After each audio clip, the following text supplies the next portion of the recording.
দরজা বন্ধ করে রাখতে পারো, কিন্তু জেনে রাখো আজরাইলকে ফিরায় রাখা সম্ভব নয়।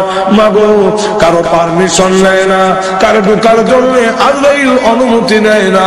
এটা আমার সম্মান, এটা আমার মর্যাদা, আমার অনুমতি নিয়ে ঢুকতে চায়। অনুমতি যদি না দাও, সে কিন্তু অনুমতি ছাড়া ঢোকার পারমিশন তাকে আল্লাহ দিয়ে রেখেছেন। সুতরাং পারমিশন দিয়ে দাও, অনুমতি দিয়ে দাও, জানায়া দাও আমি বলেছি করে ঢোকার জন্য।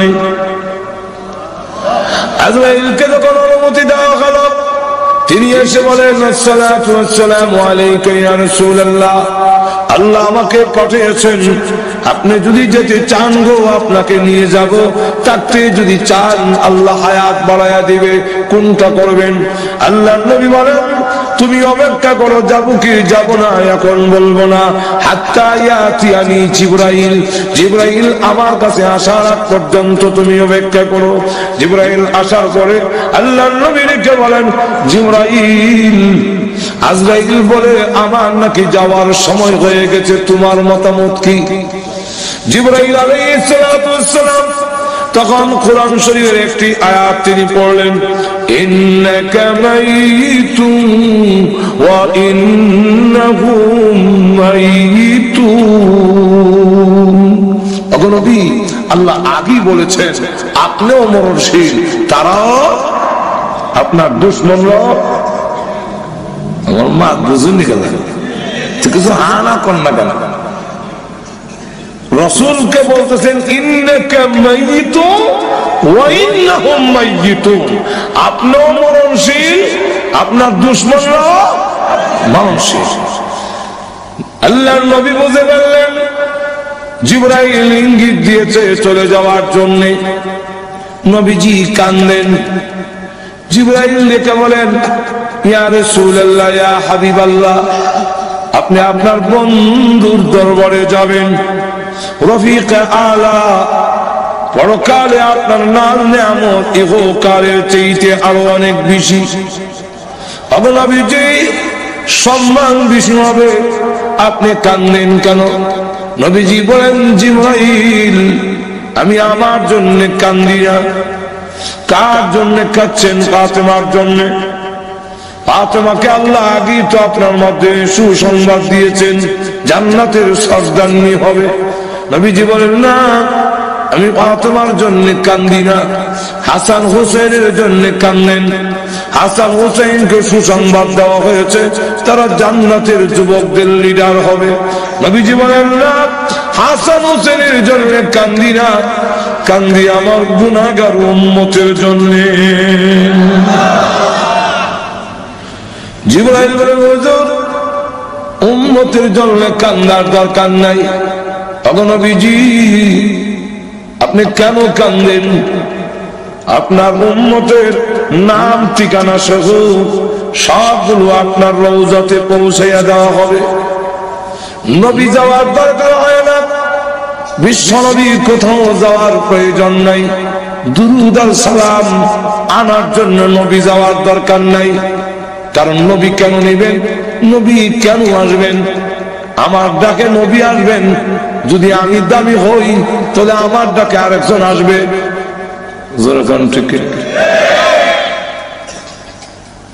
হুজুর যদি ডাক দেখে এদিকে আইব, এখন কি আপনারা হুজুর এদিকে?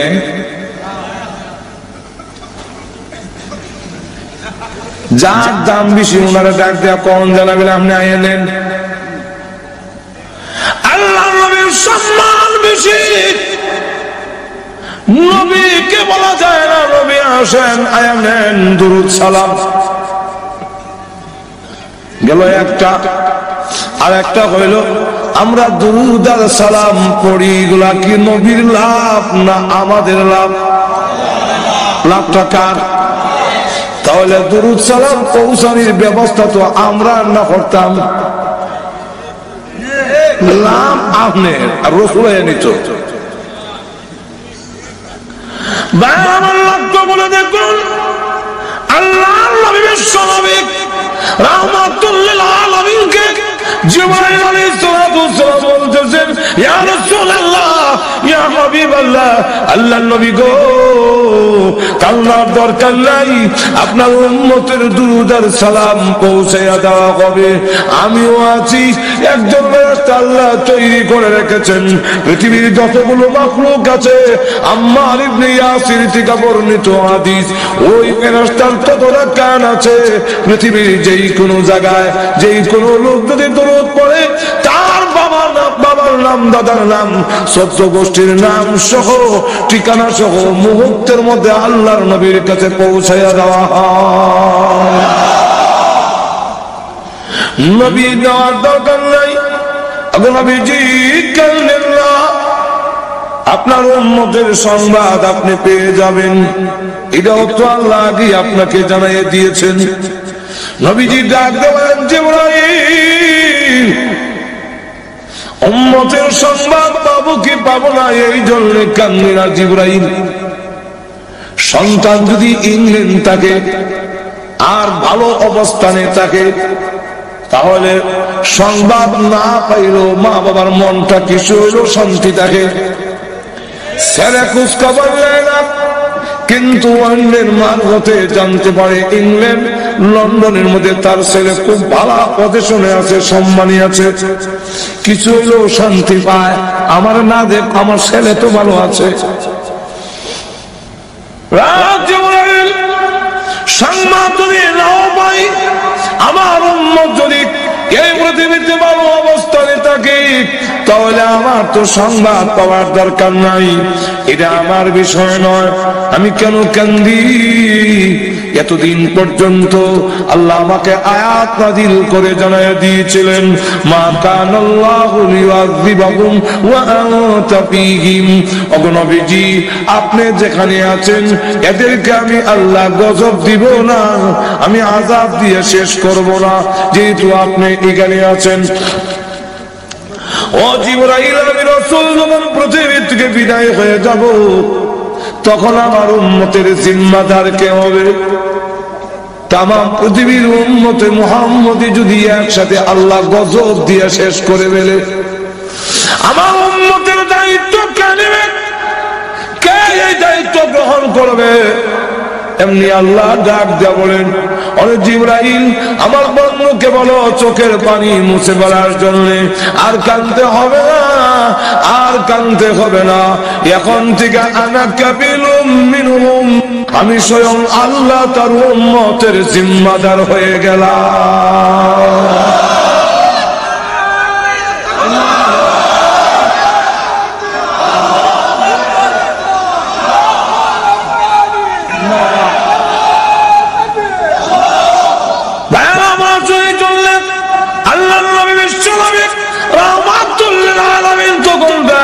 বলেন, ওরে জিবরাইল, আজরাইল, এবার আমার রূহ তুমি বের করো। এমনি জিবরাইল আজরাইল যখন নবীজির সিনা মুবারকে হাত রাখলেন, ফি কবজি রূহিহি, রাসূলের রূহ মুবারক কবজ করবেন। আল্লাহর নবী জিজ্ঞাসা করেন, আজরাইল, তুমি আমার মুখে হাত রেখেছো, মনে হয় যেন উহুদ পাহাড়টা আমার বুকে রেখে দিয়েছো। আজরাইল বলে, আল্লাহর নবী, এত সহজে কারো রূহ বের করি নাই, কোনদিন করব না। এরপর এরকম আল্লাহর নবী, বিশ্ব নবী রাহমাতুল লিল আলামিন একটি পাত্রের মধ্যে হাত ভিজায় মুখের মধ্যে মালিশ করে আর বলে, আল্লাহুম্মা বির রাফিকিল আলা, আল্লাহুম্মা ইন্নী আউযু বিকা মিন সাকরাতিল মাউত ওয়া গামারাতিল মাউত। মরণ বুঝি এত কষ্ট বুঝি মরণ। সাকরাতের যন্ত্রণা থেকে, মৃত্যু যন্ত্রণা থেকে কেউ রেহাই পাবে না। সকলেই মৃত্যু যন্ত্রণা ভোগ করতে হবে, জানবীর করতে এত কষ্ট হবে। আর আল্লাহ রাব্বুল আলামিন কোরআনে উল্লেখ করে দিয়েছেন, ওয়ান্নাজিআতি গারকা, والنازعات غرقا والناشطات نشطا سلام قولا من رب رحيم।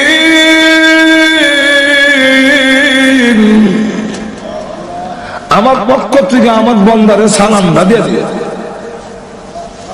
এরা ফেরেশতারা যখন মুমিন ইমানদারের কানে আমরা যাতায়াত দর্শে দিব, তখন কানে কয় আল্লাহ তোমারে সালাম দিছে। কে সালাম দিছে? আরো জোরে কন আল্লাহ সালাম। জান্নাত তুল্লাতে দেখো, ওই যে বাগান দেখো নি, বুঝলে এখানে তোমার আল্লাহর সাথে তোমার প্রেমিকার সাথে দেখা হইব, যাইতে হাত জোরে কর না। আল্লাহ নবী বিশ্ব নবী রাহমাতুল লিল আলামিন বলেন, আবু বকর তোমার রূহ বের করার সময় আল্লাহর ফেরেশতারা কানের কাছে কোরআনের আয়াত পড়বে আর রূহ বের করবে। আল্লাহ ওয়ালারা ওই সালাম শুনে, আয়াত শুনে মৃত্যু যন্ত্রণার কথা ভুলে যাবে। আল্লাহ নবী বলেন, ও আবু বকর এই আয়াত পড়বে তোমার কানের কাছে, ইয়া أيتها النفس المطمئنة ارجعي إلى ربك راضية مرضية فادخلي في عبادي وادخلي جنتي। سبحان الله। বুঝছি না সুবহান আল্লাহ কেন না বুঝছি ফেরেশতার কানের কাছে বলবে, আবু বকর ইয়া আইয়াতুহান নাফসুল মুতমাইন্না, এই প্রশান্ত মন, ইরজিই ফিরে এসো। কোথায় ফিরে যাব? ইলা রাব্বিকি, তোমার রবের দিকে চলে আসো। কোন অবস্থায়? রাদিয়াতান মারদিয়া, তুমি আল্লাহর প্রতি রাজি, আল্লাহ তোমার প্রতি রাজি। আয়ো ফিরে এসো। ফাদখুলি ইবাদি ওয়াদখুলি জান্নাতি, আল্লাহর প্রিয় বান্দাদের অন্তর্ভুক্ত হও আর আল্লাহর তৈরি জান্নাতের ভিতরে ঢুকে যাও। যন্ত্রণা থাকতো না, যন্ত্রণা হইব। আগে এমনি দইরা পুরা গালতো, দু চান দর দর দর পুরা দুই আর এখন অপারেশন করে ইনজেকশন দিয়ে অবশ করে দেয়। যন্ত্রণা হয় না যেটা না ও এখন থাকে না,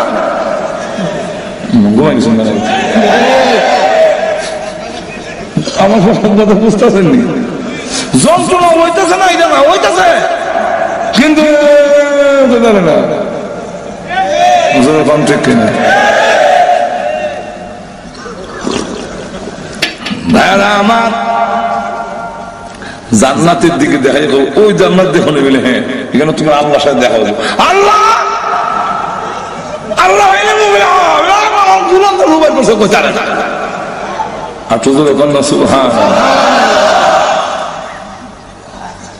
আল্লাহ আরো উদাহরণ দেই, দিতাম নি ওখানে না আপনারা হাসপাতাল নিয়ে খতনা করাইলেন, আমরা ছোট সমস্ত খতনা করে তো আজমে আইয়া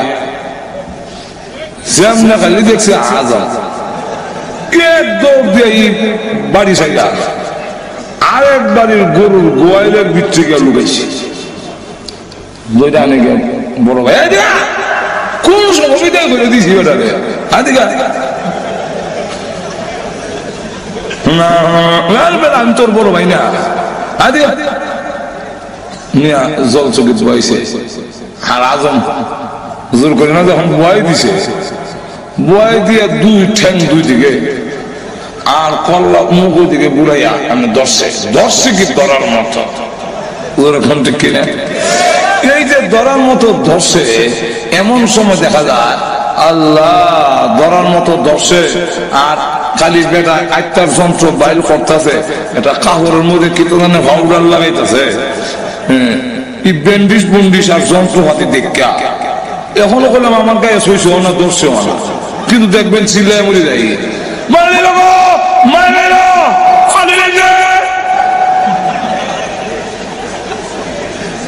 আর যে দর্শে এখন কইতাছে না না কিচ্ছু লাগবে না, এটা কিচ্ছু কোনটা না এই মা ঘর থেকে ডাক দিয়ে কয় আমার ফুয়া নামে দিবে আমার তোর মা থাকতে কে তোর আর রকম ভালো লাগে না বুঝে খুব ভালো করে। এখন হ্যাঁ আবার মিষ্টি খুব পছন্দ করে, ছোট সময় তো মিষ্টি খাবে বড় ভাগ হলে না তো একলা মিষ্টি বাড়িয়েছে কয় আর মুখ নিয়ে একলা মিষ্টি দেয় তো মুখের সামনে না কয় দেখ রসগোল্লাটা দেখ, তেমনি খালি রসগোল্লা দেখছে। এখন আর যন্ত্রর দিকে খেয়াল নাই, তো যন্ত্রণাও নাই, এখন খালি হেওয়ানিটা আছে। মানে এখন খালি যন্ত্রণা নাই, খালি হেওয়ানি। এই অবস্থায় রসগোল্লা দিছে মুখে, মুখে দেওয়ার পরে যেই মাত্র এখানো করছে দাঁত করতো রসগোল্লা সারা জিব্বা যখন চলে গেছে কি সব টিপ দিয়া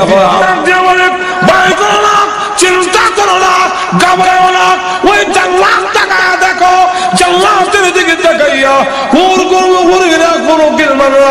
রসগোল্লা শরবতের গ্লাস মুখের সামনে দেখায় তোরে খাওয়াইতাম। এই অবস্থা দেখে আজরাইল কোন সময় তার রূহ বের করেছে একটুকু খবর থাকবে না, যদি সত্যিকারের মুমিন হওয়া যায়। আর না এমন হাতগুলো যখন ভাঙে চলমান হয়ে যাবে, চিৎকার হয়ে যাবে তোমরা কারো আমাকে একটু সাহায্য করো, কিন্তু না কেউ সাহায্য করবে না। একটা জিতা পোখরি ছাগলের চামড়া টেনে শুনলে যদ্দুর কষ্ট হবে, এক চাইতে বেশি কষ্ট অনুভব হবে যখন প্রাণ পাখি বের হয়ে যায়। এমন হয় অবস্থা শরীরে একটা মাছি বসলেও সে ব্যথা পায়, বরদাস্ত করা যায় না। এমন কোন অঙ্গ নাই যা ভালো রয়েছে, সবগুলো ভেঙে চুরমার করে বেড়ে দিয়েছে, সবগুলো ভেঙে একবারে শেষ করে দিয়েছে। এইভাবে রূহ বের করে যখন নিয়ে যাবে আল্লাহ রাব্বুল আলামিনের দরবারে, আর দেবতারে অন গোসল গোসল দেয়, আস্তে দেওয়া বড় দুঃখ, আস্তে দেওয়া। ওই অবস্থা যদি দেখে বলে তোমরা কারা গো, দাও আমাকে তাড়াতাড়ি কবরে নাও, কবরে নিয়ে যাও, কবর আমার জন্য বড় আরামের গড়, তাড়াতাড়ি নিয়ে যাও। আর যদি গুনাহগার হয় দেখে বলে আমার নিও না, বিদায় দিও না। এই দেহটাকে কবর নিয়ে শুয়ে দিলে আযাবের কোনো সীমা থাকবে না। কবরে যখন নিয়ে যায় কবরের আযাব থেকে কবরে হাই পাবে না। আল্লাহর নবী বিশ্বনবী রাহমাতুল লিল আলামিন বলেন, কবরের আযাব থেকে যদি রেহাই পেত আমার সাদ ইবনে আবিয়দ, আমার সাদ ইবনে মুআয রাদিয়াল্লাহু আনহু রেহাই পেত। হযরত খাদিজাতুল কুবরা রাদিয়াল্লাহু আনহা কান্দে, আম্মা জান আয়েশা খাদিজাতুল কুবরা চোখের পানি ছেড়ে দিয়ে ইন্তেকালের সময় কান্দে। আল্লাহর নবী জিজ্ঞাসা করেন, ও খাদিজা কেন কাঁদো? কান্দি কারণে আমি পৃথিবীর থেকে বিদায় হয়ে যাবো গো নবীজি, কিন্তু ভয় লাগে, কবরের কোন সামান নাই, কোন প্রস্তুতি নাই, কি নিয়ে কবরে যাব গো নবীজি, ভয় লাগে। আল্লাহ নবীকে আরো বলেন আর একটার জন্য কান্দি, একটা হলো আমি পৃথিবীর থেকে বিদায় হইয়া কবর কি লইয়া যাব, কবরের কোন সামান আমি খাদিজাতুল কুবরা নাই, এই জন্য কারণে। আর একটা কারণ হলো মক্কার বেঈমান কাফেররা আপনার প্রতি নির্যাতন করে, আপনাকে কষ্ট দেয়। আমি খাদিজা আপনার পাশে ছিলাম, আমি বিদায় হয়ে গেলে আপনার সহযোগিতা কে করবে? নবীজি দুঃখের পাশে ছিলেন খাদিজাতুল কুবরা, আমি বিদায় হয়ে গেলে তখন আপনার সহযোগিতা কে করবে? ফাতেমা রাদিয়াল্লাহু আনহা এই সময় ছোট ডাক দিয়ে বলে, মা আপনি কাঁদলেন না, আপনি বিদায় হয়ে গেল, আমি ফাতেমা আব্বার সাথে আছি, জীবন যেতে পারে আমি আমার বাবাকে ছেড়ে দূরে যাব না। এই জন্যে আল্লাহর নবী যখন দাওয়াতের কাজে যেতেন ফাতেমা পিছনে কোমর ধরে রাখতেন, কাপড় ধরে রাখতেন। হযরত খাদিজাতুল কুবরা রাদিয়াল্লাহু আনহা যখন কাঁদলে আল্লাহর নবী বিশ্ব নবী রাহমাতুল লিল আলামিন ডাক দিয়ে বলেন, খাদিজা কাঁদো না, তোমার সতীনদের কাছে আমার সালাম পৌঁছাইয়া দিও। খাদিজাতুল কুবরা বলেন, ইয়া রাসূলুল্লাহ, আমার সতীন কেন আবার সালাম দিতাম? আমরা তো আমার আগে কোন বিয়ে করেন নাই, কেদা গেল আমার আগে সালাম দিতাম গিয়া। আল্লাহর নবী বলেন, ও খাদিজা, জান্নাতের ভিতরে মরিয়ম এবং আসিয়ার বিবাহ আমি বিশ্ব নবীর সাথে হবে, তাই তারা হবে তোমার সতীন। এই কথার মাধ্যমে জানাইয়া দিলাম সালাম দিও, এর অর্থ হলো তুমিও আল্লাহর তৈরি জান্নাতের ভিতরে চলে যাচ্ছ। তাদেরকে সালাম দিতে গেলে জান্নাতে যাও না, তো না দুজনে গিয়া ভাইব। হযরত খাদিজাতুল কুবরা রাদিয়াল্লাহু আনহা এরপরে বই করে, আল্লাহর নবী আপনার ব্যবহারের একটা কাপড় দিবে আমার কাপড়ের ভিতরে দেওয়ার জন্য। নবীজি, আমার বিশ্বাস আপনার ব্যবহারের কাপড় যদি আমার কাপড়ের ভিতরে থাকে তাহলে কবর আমাকে চাপ দিতে পারবে না। হযরত খাদিজাতুল কুবরা রাদিয়াল্লাহু আনহার মতো মহিলা যাকে আল্লাহ সালাম দিয়েছেন, কে সালাম দিয়েছেন? আর আমরা দেশের মহিলারে না হয় প্রধানমন্ত্রী সালাম দিল, কি তৈলতে সালাম পাইবা 5 বছর পরে ভিডিও হইবা। এটা বাংলাদেশের পৃথিবীর ইতিহাস। ন্যায় সম্মানে বিদায় দেওয়া সম্মান করিয়া বিশ্বের বড় প্রেসিডেন্ট বুশ পর্যন্ত 8 বছর রইল ক্ষমতা, আর শেষ বড় দেখা যায় জুতার ভিড়া দিয়ে বিদায় করে দিছে। ঠিক কিনা? খাদিজাতুল কুবরা মা বোন আছে আজকের মাহফিলের পিছনে, এই জন্য মা বোনকে বলবো যে খাদিজাতুল কুবরা রাদিয়াল্লাহু আনহা আল্লাহর নবী, মনে হয় আমরা হুজুর আইতাছে, কারণ টাইম হইছে, হুজুর আনেন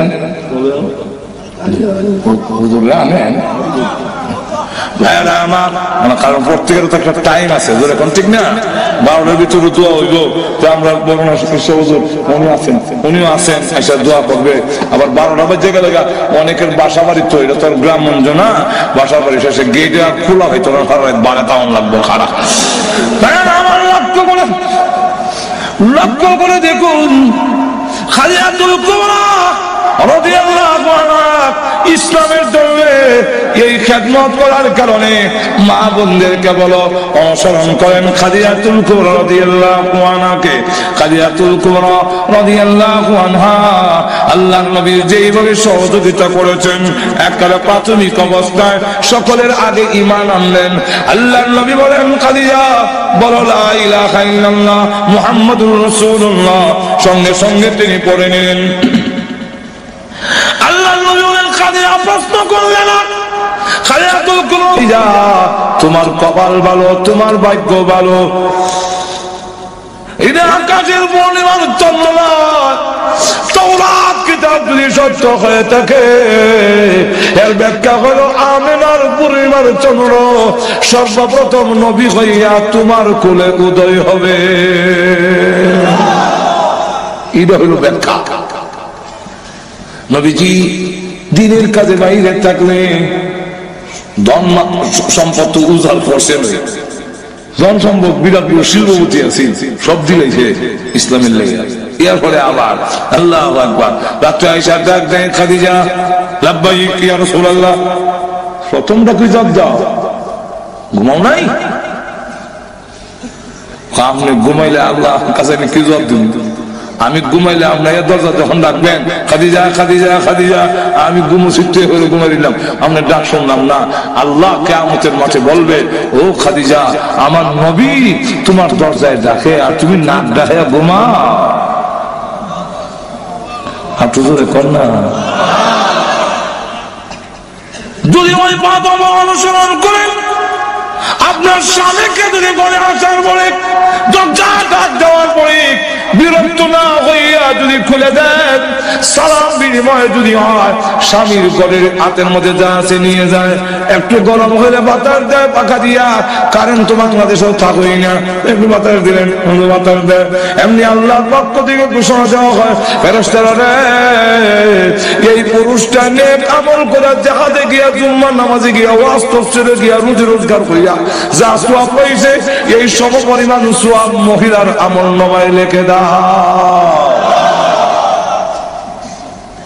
হযরত খাদিজাতুল কুবরা রাদিয়াল্লাহু আনহা দেখেন এইভাবে করার কারণে উনার প্লেট দিয়ে খাওয়া হয়ে যাইতেছে নবীজির দরবারে। এমন সময় জিবরাইল রাসূলের কাছে বসা, জিবরাইল কয়, ইয়া রাসূলুল্লাহ, এই মুহূর্তে মহান আল্লাহ আপনার খাদিজাকে সালাম দিয়েছেন।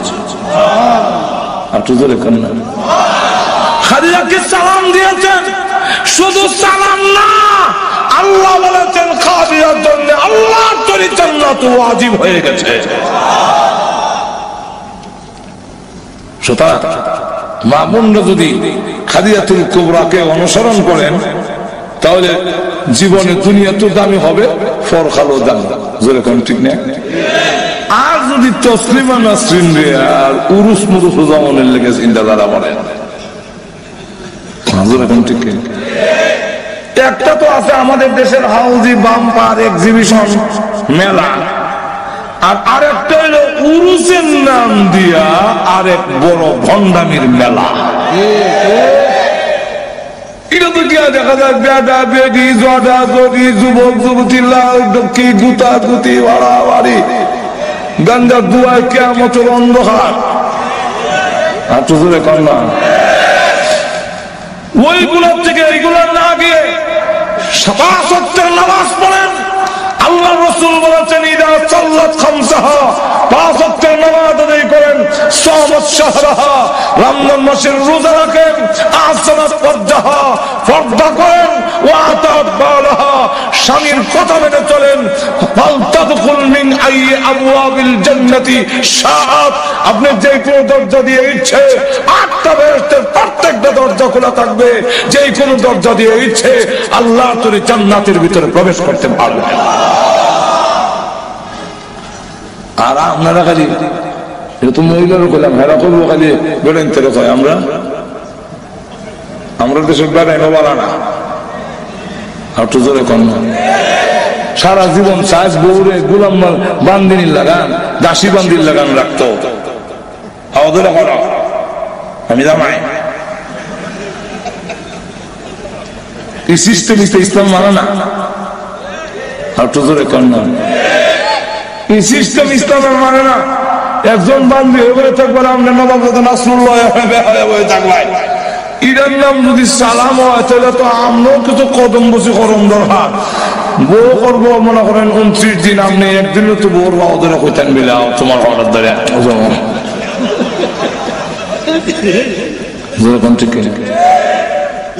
ফিসাবের হাওয়া ধরায় মুড়িদের 29 দিন, ফিসাবে তো মুড়িদের একদিনের না ধরতো। কই হয়েছেন এগুলা? মাজুরা কোন ঠিক কিনা? কই হয়েছেন এগুলা? আল্লাহ নবীর কদম ধরে সালাম করেছেন, কেউ কদম ধরে করেছেন, এর ইতিহাস নাই।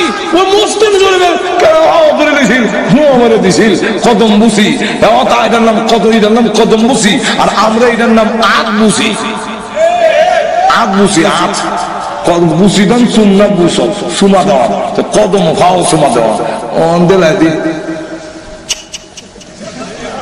এটা যে আগ বুসি। মাজুরে কন্ট্রি সুমা দে হাতে নাম হলো কদম বুসি, জোরে কন্ট্রি কিনা।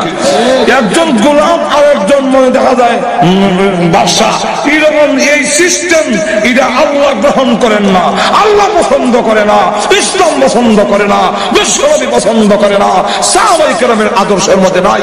বরং ইসলামের একটাই সালাম, সেটা হবে আসসালামু আলাইকুম। আর তো জোরে কন্যা, আপনিও কি বেগম সাহেবকে সালাম দিবেন?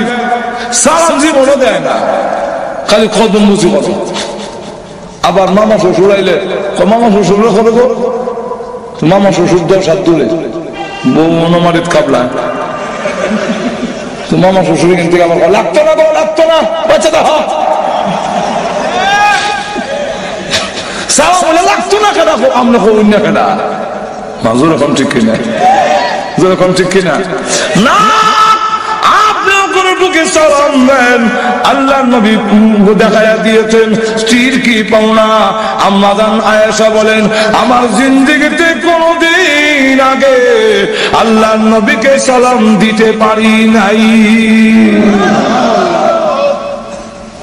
গরু ঢুকে গিয়া হইতো আমরা দেশের বানাইছেন অভ্যাস খারাপ গরু ঢুকে ভাত হয়েছে নি ভাত হয়েছে ডাল হয়েছে না কোন জামার ব্যাগ গেছলে এটা আমাদের ব্রাহ্মণগড়ের ওইদিকে ভাষায় ভাষা আছে কোন লাঙ্গের ব্যাগ গেছলে তুই বউ মানতে পারবে তারে আর দিন আপনি রাজ্ঞা ডাকলে 10 বার ডাকলেও দরজা বলে না খালি কয় হ্যাঁ আস্তে গাইছি আস্তে বুঝি কয় 1-10 মিনিট খারাপ রাখিয়া ও তো রাত কোন বোর বাইত আসলা ওই আপনি যে বললেন নাঙ্গের বাড়ি তখন কোন বোর বাইত এই যেরকম ঠিক কিনা না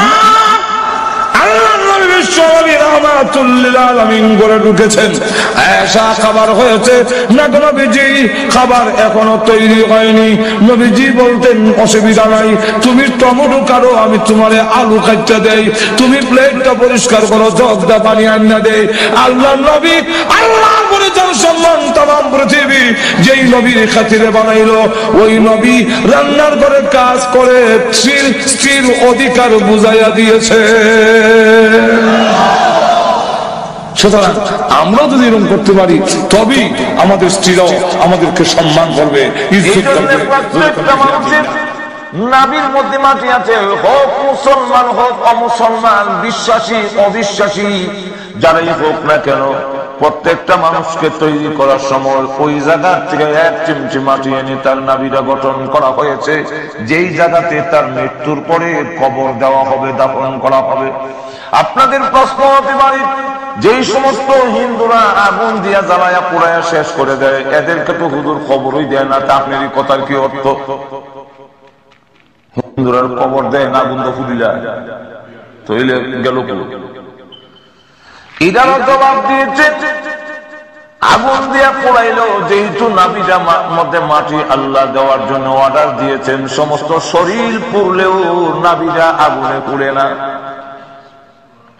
নাবি সহ আর শালি সহ নিয়ে যেখানে রাখে ইজন থেকে হেরে বাড়ে কোন মানুষ যদি নদীটা বসায় দেওয়া হয় সমস্ত শরীর পচবে কিন্তু নাবি পচবে না সমস্ত শরীর পচে বলে নাবিটা যেই মাটির সাথে মিশে যাবে বুঝতে হবে ওই জায়গার মাটির থেকে ফেরেশতা 1 কাবলা মাটি এনেছিল যদি তার বাগে খেয়ে ফেলে সমস্ত শরীর হজম হবে নাবি হজম হবে না নাবিটা পায়খানার সাথে বের হয়ে আসবে এই জন্য আল্লাহ নবী বিশ্ব নবী রাহমাতুল লিল আলামিন বলেন ওই হাদিস এনেছেন তাফসীরে মাযহারির মধ্যে যে আমি আবু বকর ওমর এই 3 জনকে আল্লাহ এক জায়গা থেকে সৃষ্টি করেছেন এই জন্য আল্লাহ নবী বিশ্ব নবী রাহমাতুল লিল আলামিন যেই জায়গায় শুয়ে আছেন ওই জায়গাটা জান্নাতের টুকরা তাই আবু বকর সিদ্দিক রাদিয়াল্লাহু আনহু ইন্তেকালের পরে ওনাকে ইন্তেকালের আগে জিজ্ঞাসা করা হইল যেহেতু বুখারী শরীফের মধ্যে আসছে কাফনের কাপড় দিয়ে বললেন ও আয়েশা আমি পৃথিবী থেকে বিদায় হয়ে গেলে আমি আবু বকরকে এই যে কাপড়গুলো দিলাম কাফন দিও আম্মা জান আয়েশা সিদ্দিকা রাদিয়াল্লাহু আনহা বলেন ওগো আব্বা জান 3টা কাফনের কাপড় দিয়েছেন এর মধ্যে 2টা পুরাতন একটা নতুন কেন গো 3টা নতুন কাপড় দেওয়ার মতো তৌফিক কি আমাদের নাই আপনি 3টা পুরাতনের কাফনের মধ্যে 2টা পুরাতন কাপড় একটা নতুন দিলেন কেন হযরত আবু বকর সিদ্দিক রাদিয়াল্লাহু আনহু বলেন মা 3টা নতুন কাপড় দেওয়ার মতো তৌফিক তোমাদের আছে এই বিশ্বাসও আমারও আছে কিন্তু জানুনি কেন দিয়েছি 2টা পুরাতন একটা নতুন মাগো আমি 2টা বছর রাষ্ট্র চালাইলাম দেশের জনগণকে জামা কাপড় দেওয়া এটা আমার দায়িত্ব ছিল কবরে যাওয়ার পরে আমাকে যদি জিজ্ঞাসা করা হয় আবু বকর তুমি কি দেশের জনগণকে নতুন জামা কাপড় পরিয়ে এসেছো? আমি তখন আল্লাহর কাছে বলবো, খোদা সকলকে নতুন জামা কাপড় পরাইতে পারি নাই বলে আমি 2টা পুরাতন কাপড় নিয়ে হাজির হয়েছি। হযরত আবু বকর সিদ্দিক রাদিয়াল্লাহু আনহু বললেন, আব্বাজান আমরা জানতে চাই আপনাকে কোথায় দাফন করব? আবু বকর সিদ্দিক রাদিয়াল্লাহু আনহু বলেন, ওগো মা, আমার নতুন করে বলার দরকার নাই, আমার ইন্তেকালের পরে তোমরা গোসল দেবে, কাফন পরাবে, জানাজার নামাজ পড়ে বিশ্ব নবীর রওজার পাশে নিয়ে সালাম দিয়ে জিজ্ঞাসা করবে, আল্লাহর নবী যদি জবাব দেয় তাহলে নবীর পাশে শোয়াবে, আর না হয় দূরে শোয়াইয়া দিও। হ্যাঁ, এবং সাহাবীরা ওমর, ও আলী, তোমরা শুনে রাখো, আল্লাহর নবী বিশ্ব নবী রাহমাতুল লিল আলামিনের কাছে গিয়া যদি সালাম দাও আর জবাব দেয়, কারণ আল্লাহর নবী বিশ্ব নবী রাহমাতুল লিল আলামিন রওজা শরীফে জিন্দা আছেন। কি আছেন জোরে কর, আর একটু জোরে কর, এর মধ্যে কোনো সন্দেহ? বুখারী শরীফে উল্লেখ করা হয়েছে, বুখারী শরীফের একটি অধ্যায় আছে, এই অধ্যায়ের নাম হলো বাবু হায়াতিন নবী সাল্লাল্লাহু আলাইহি ওয়াসাল্লাম। এর মধ্যে ইমাম বুখারী হাদিস এনেছেন, ওয়া হুয়া ফি কবরিহি হাইয়ুন, আল্লাহর নবী রওজা শরীফে জিন্দা আছেন। নবীজি বলেন, আমার রওজার পাশে সালাম দিলে আমি রাসূল নিজ কানে তার সালাম শুনি। ও সাহাবীরা শোনো, আমি আবু বকর সিদ্দিক রাদিয়াল্লাহু আনহুর লাশটা নিয়া কবরের পাশে গিয়া যখন বিশ্ব নবীকে সালাম দিবে, নবী যদি জবাব দেয় তাহলে মনে করবে আল্লাহর রাসূল আমার প্রতি খুশি আছেন, আর যদি কোনো জবাব না দেয় তাহলে মনে করবে আল্লাহর নবী বিশ্ব নবী রাহমাতুল লিল আলামিন 2 বছরের আমার শাসনের কার্যকলাপে রাসূল নারাজ হয়ে গেছেন। আল্লাহর রাসূলের পাশে শুয়াইও না, অন্য কোন জায়গায় আমারে শুয়াইয়া দিও। রাসূল নারাজ থাকা অবস্থায় আমি আবু বকরকে রাসূলের পাশে শুয়াইও না। হযরত ওমর এবং আলী রাদিয়াল্লাহু আনহু বলেন, আমরা জানাজার নামাজ পড়ে নবী রাসূলের রওজার পাশে যখন লাশটা নিয়ে ডাক দিলাম, সালাম দিলাম, আসসালাতু ওয়াসসালামু আলাইকা ইয়া রাসূলুল্লাহ, ইয়া হাবিবাল্লাহ, ওগো আল্লাহর নবী, আপনার হিজরতের সাথী, আপনার দুনিয়াতে প্রধান সাথী, আপনার শ্রদ্ধেয় শ্বশুর আবু বকর সিদ্দিক রাদিয়াল্লাহু আনহুকে নিয়ে এসেছি, অনুমতি যদি দেন আপনার পাশে শোয়াবো, আর না হয় দূরে কোথাও নিয়ে দাফন করে ফেলবো। হযরত আবু বকর, ওমর এবং আলী রাদিয়াল্লাহু আনহুমা বলেন, এমনি আমরা কবর থেকে আওয়াজ আসতে শুনেছি, আদখিলুল হাবিবা ইলাল হাবিব। রে ওমর, ও আলী, আমার আবু বকর কই? আমাকে জিজ্ঞাসা করতে হবে না, আমার পাশে শোয়া দাও, আদখিলুল হাবিবা ইলাল হাবিব। তার হাবিবকে হাবিবের কাছে শোয়া দিবে, বন্ধুকে বন্ধুর কাছে শোয়া দিবে। এতদিন ছিল আবু বকর দুনিয়ার সাথী, হিজরতের সাথী, এখন থেকে হয়ে যাবে আমার রওজা শরীফের সাথী।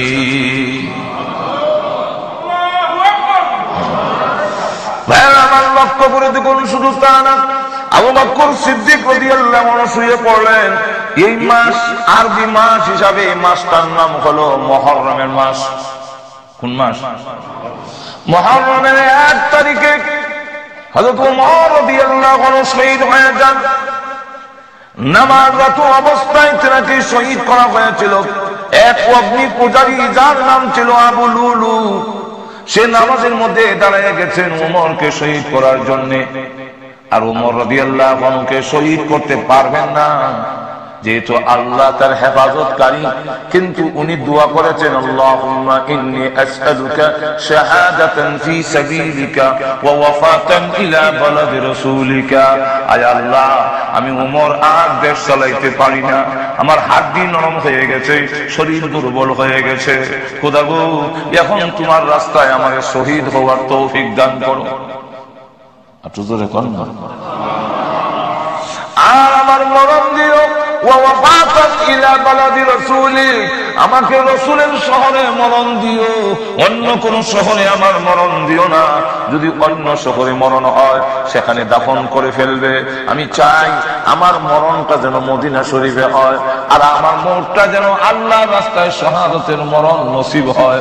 আল্লাহুম্মা ইন্নী আসআলুকা শাহাদাতান ফি সাবিলিক, আল্লাহ তোমার রাস্তায় শহীদ হওয়ার জন্য তুমি আমারে কবুল করে নাও।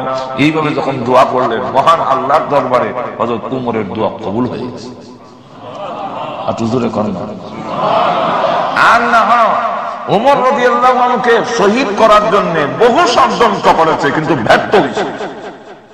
কি হয়েছে? ব্যর্থ হয়েছে। হইলে তো নিয়া দুইছে যখন আর জোরে করেন।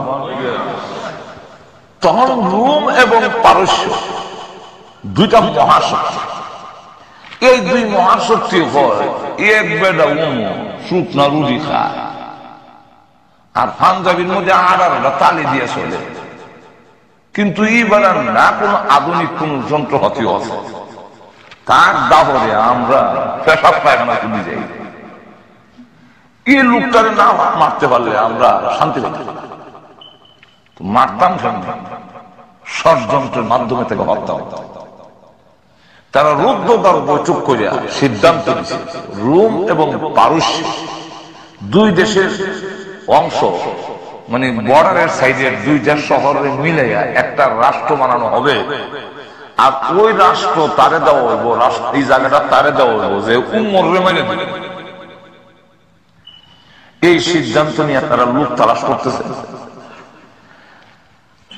এক লোক বলল আমি 1000 সৈন্যের মোকাবেলা করতাম পারি, আপনারা যদি কাগজ লেখা আমার দলিল পত্র করে জায়গাটা দিলেন তাহলে এই দায়িত্ব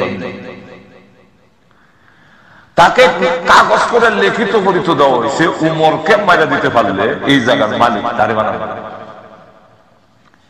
সে 3 মাস পর্যন্ত স্পেশাল ট্রেনিং দিচ্ছে কেমনে রাষ্ট্রপ্রধানরে মারণ লাগে। রাষ্ট্রপ্রধান মারণ আর আমারে মারণ এক সমান হোক, আমার তো যে কোনো জায়গা চাইব। আর রাষ্ট্রপ্রধানকে তো সব জায়গায় যথায় তথায় অরক্ষিত অবস্থায় হওয়া যাবে না। সুতরাং তিনি 3 মাস পর্যন্ত স্পেশাল ট্রেনিং দিছে রাষ্ট্রপ্রধান যেখানে মারণ লাগে। আর তরবারির মধ্যে 20 মিশ্রিত কইয়া টুপি লাগাইছে, লম্বা দাড়ি লাগাইছে, লাগাইয়া ইসলাম পোশাক কইয়া মদিনার বর্ডার দিয়ে ঢুকছে। এখান থেকে বোঝা যায় যুগে যুগে ইসলামের ক্ষতি করার জন্য ইসলামের লেবাস কইরা ওই ক্ষতি করে। আর জোরে হল না? যেমন বিভিন্ন জায়গায় বোমা ফুটাইয়া দেওয়া, যথায় তথায় মানুষ মেনে নেওয়া, এটা তো ইসলামের শিক্ষা নয়। আর জোরে হল না? ঠিক নেই। কিন্তু অনেক সময় দেখা গেছে ইসলামের লেবাস লাগাইয়া মুসলমানের নাম ধরে এই কামগুলো করছে।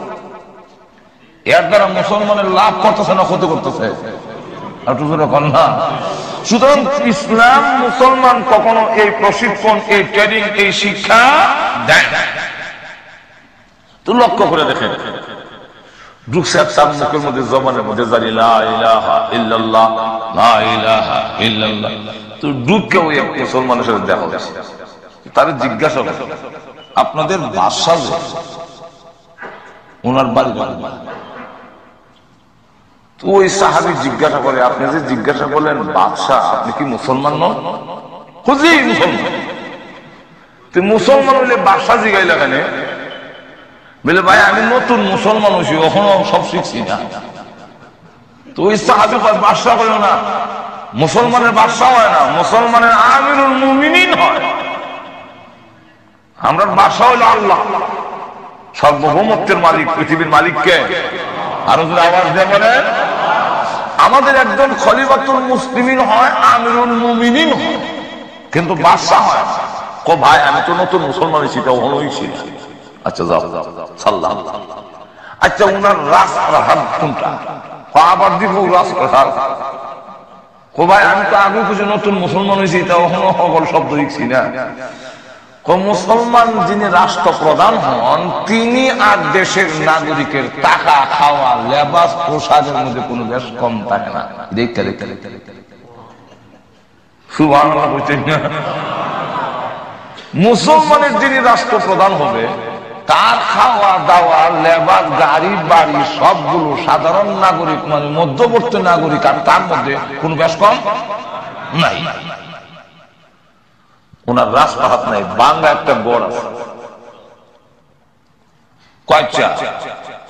উনি যে বিচার আচার করে এই এজলাস সিংহাসন দখল, এখন খবর হইতেছে কোন হামলা করত। উনি ওনার তো এইরকম শাহী কোন এজলাস নাই, মসজিদের মেম্বর দেখায় ওই মেম্বর হইল ওনার এজলাস। সুবহানাল্লাহ বলবেন না? আচ্ছা আমি এখন ওনারে ফাইমুক একটু সাক্ষাৎ করতাম, আসলাম। ওই সাহাবী আকাশের দিকে তাকাইয়া কয়, আমার মনে হয় পাশে একটা বাজার আছে, ওই বাজারের পাশে একটা বাগান আছে, এই বাগানের কোন একটা গাছের নিচে উনি ঘুমাইছে। তো আগন্তক লোকটা জিজ্ঞাসা করে, আপনি আসমানও ছায়া কইলা কেন? এই কেন লেখা আছে? কোন লেখা নাই, আমরা তো ওই যুগে তো গড়ি নাই। তো ওমর রাদিয়াল্লাহু আনহু তিনি রাত্রে ঘুমান না, শুধু দিনের বেলা 1 ঘন্টা ঘুমায়, তাও নবীর সুন্নত হিসাবে। নবী দিনের বেলা যেই টাইমে ঘুমাইতেন উনি ওই টাইমে ঘুমাতেন। আর তো জোরে কর না। সুতরাং ওনাকে যদি পাইতে হয়, আমি আসমানের দিকে চাইলাম, এখানে গড়িতে একটু নাই, সূর্যের দিকে ছায়া দেখলাম, সূর্যটা কই আছে, তাকায় দেখি যেই টাইমে উমর ঘুমায় এই টাইম হয়ে গেছে। কতক্ষণ আগে আমি ওনার বাজারে দেখেছি আইবার সময় উনি দুধের মার্কেটে দুধ পরীক্ষা করতেছে, দুধের মধ্যে পানি দিছে গেছে। আমরা সমাজে দেখছি না দুধের মধ্যে পানি দেওয়া যাইছে, আর ওখানে আসেনি গুড়াইয়া মানে গুড়াইয়া মানে গুড়াইয়া মানে মানে একবারে দেখা যায় ড্রামের মধ্যে পানি তৈছে আগে দুধ ডালে। জিজ্ঞাসা করলো, ইটা করলো মানে আমি তো হিসাবের কাছে মরি দুষি ভোর থেকে। হুজুর আমার কাছে দেখ, তুই তো দুধের ব্যবসা করো, দুধের মধ্যে খেলাম পানি দিস না। এর লেগে হুজুরের কথা মানি, দুধের মধ্যে আর পানি দেয় না, এখন পানির মধ্যে দুধ দেয়। দুধের মধ্যে